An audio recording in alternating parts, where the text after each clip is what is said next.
DRG Kids। कहानी बेईमान जादूगर।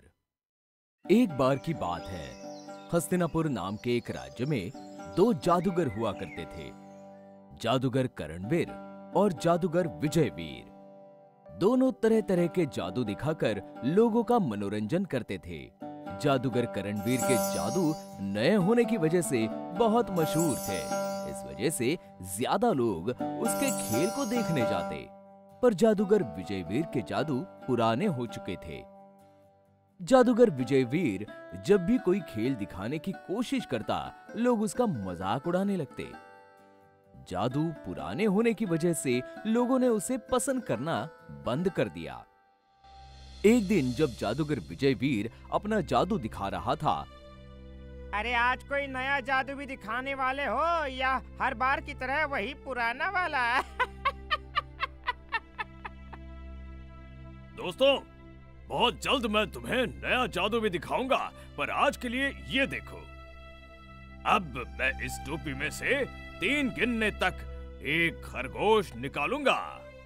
1 2 आब्राका। अरे चलो भाई, इसके पास तो कुछ नया नहीं है, चलो। इतने में लोगों को पीछे से जादूगर करणवीर की आवाज सुनाई देती है।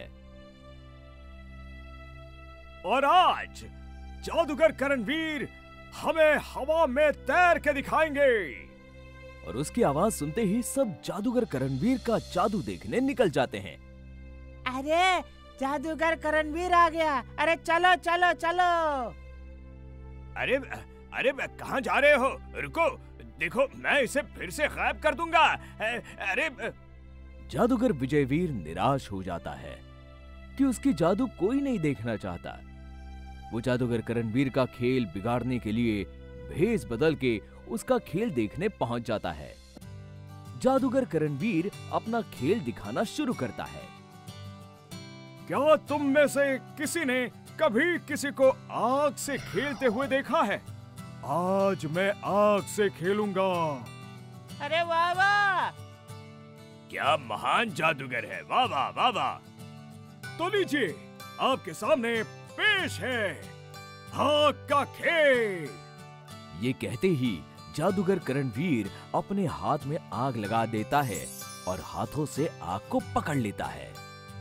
गांव वाले जादूगर करणवीर के हाथों से आग निकलती हुई देखकर खूब चौंक जाते हैं और तालियां बजाने लगते हैं। जादूगर विजयवीर जादूगर करणवीर का खेल बिगाड़ने के लिए चुपके से उसके पीछे जाकर उस आग में मिट्टी का तेल डाल देता है, जिससे जादूगर करणवीर की आग और बढ़ जाती है और लोग वहां से भाग जाते हैं। जादूगर विजयवीर वहां से चुपके से निकल जाता है। जादूगर करणवीर बहुत ही उदास होकर सोचता है, ये कैसे हो सकता है कि आग इतनी बढ़ जाए। तभी उसे वहीं पड़ा एक मिट्टी का तेल का डिब्बा मिलता है और वो समझ जाता है कि ये किसी की साजिश हो सकती है, पर वो किसी से कहता नहीं। एक दिन हस्तिनापुर के राजा अपने मनोरंजन के लिए अपने मंत्री से कहते हैं, हमारे मनोरंजन के लिए कोई नया कार्यक्रम रखवाइए। जी राजा जी, पास के गांव में 2 जादूगर हैं जो आजकल बहुत चर्चा में हैं। दोनों में कौन ज्यादा अच्छा है ये कह नहीं सकते, पर दोनों कुछ दिनों से चर्चा में हैं। दोनों को महल में बुलाया जाए और उनके बीच मुकाबला करवाया जाए। जो भी हमें खुश करेगा उसे हम इनाम में सोने की पूरी 1000 गिन्नियां देंगे। जी राजा जी। मुकाबला देखने के लिए प्रजा को भी आमंत्रित किया जाए। जी राजा जी, मैं अभी जाकर आपका संदेशा दोनों जादूगरों तक पहुंचा देता हूं। मंत्री दोनों जादूगरों को संदेश भेजकर बुलाता है और उनसे कहता है, राजा जी चाहते हैं कि तुम दोनों उनके मनोरंजन के लिए महल में जादू दिखाओ। तुम्हारे पास 1 हफ्ते का समय है अपना सबसे अच्छा जादू तैयार करने के लिए। उसके बाद तुम्हारे बीच मुकाबला होगा और जिसने भी राजा का दिल खुश किया उसे 1000 सोने की गिन्नियां इनाम में दी जाएंगी। जी मंत्री जी। जी मंत्री जी। दोनों अपनी अपनी जादू तैयार करते हैं। जादूगर विजयवीर चुप चुप के जादूगर करणवीर के सारे नए जादू देख लेता है और सीख भी लेता है। जादूगर करणवीर ये बात जानते हुए भी कि विजयवीर उसके जादू देख रहा है, कुछ नहीं कहता। दोनों को तय किए गए दिन महल में बुलाया जाता है।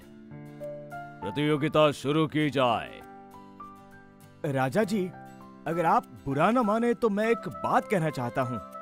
बोलो, क्या कहना चाहते हो? मैं जादूगर विजयवीर को चुनौती देना चाहता हूँ। मैं जो जादू दिखाता हूँ, अगर वो दिखा सके तो मैं खुद ब खुद अपनी हार मान लूंगा। क्या आपको ये चुनौती स्वीकार है जादूगर? मुझे मंजूर है। जादूगर करणवीर अपनी टोपी में से 2 खरगोश निकालता है। अब मैं अपनी टोपी से 2 खरगोश निकालूंगा। जादूगर विजयवीर भी अपनी टोपी से 2 खरगोश निकाल देता है। हुजूर, अब मैं आपको अपनी लकड़ी की छड़ी को सांप में बदल कर दिखाता हूँ। जादूगर विजयवीर भी अपनी छड़ी को सांप में बदल देता है। अब मैं आपको हवा में उड़कर दिखाऊंगा। ये तो बहुत आसान है। जादूगर विजयवीर भी ये कहकर हवा में तैरने लगता है। सभी मुकाबले का खूब मजा उठा रहे हैं कि जादूगर करणवीर राजा से कहता है, हुजूर, ये मेरा आखिरी जादू है। अगर ये भी जादूगर विजयवीर ने कर दिखाया तो मैं अपनी हार खुद ब खुद मान लूंगा। ये जादू जादूगर विजयवीर ने पहले जादूगर करणवीर को करते देखा नहीं होता। अब मैं पानी से भरे बहुत बड़े कांच के बक्से में खुद को बंद कर लूंगा और बक्से में ताला लगा होने के बाद भी मैं उसमें से आपके सामने बाहर निकल जाऊंगा। ये सुनने के बाद जादूगर विजयवीर चोरी छुपे ताला बदलकर खुलने वाले ताले की जगह ना खुलने वाला ताला लगा देता है, ताकि ताला खुल ना पाए और जादूगर करणवीर पानी के बाहर ना निकल पाए।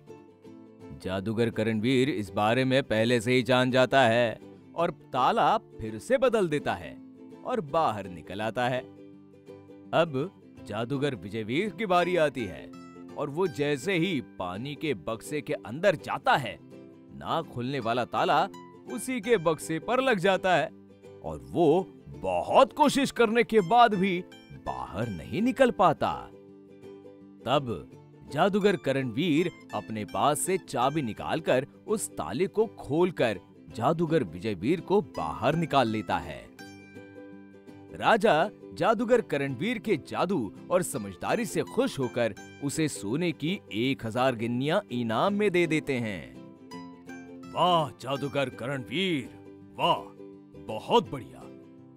हम आपसे बहुत खुश हुए और हमारी तरफ से ये 1000 सोने की गिन्नियां आपको इनाम में दी जाती है। इन्हें कबूल करें। जादूगर विजयवीर समझ जाता है कि जादूगर करणवीर ने उसे सबक सिखाया है और जादूगर करणवीर से अपनी बेईमानी के लिए माफी मांगता है। मुझे माफ कर दो जादूगर करणवीर। मैं जीतने की लालच में बिल्कुल अंधा हो गया था। मैंने बेईमानी के रास्ते से जीतना चाहा। मुझे माफ कर दो। कोई बात नहीं जादूगर विजयवीर, मैंने आपको माफ किया। पर याद रखना, बेईमानी का फल कभी भी अच्छा नहीं होता। मेहनत और परिश्रम से किया हुआ काम ही हमें सफल बनाता है।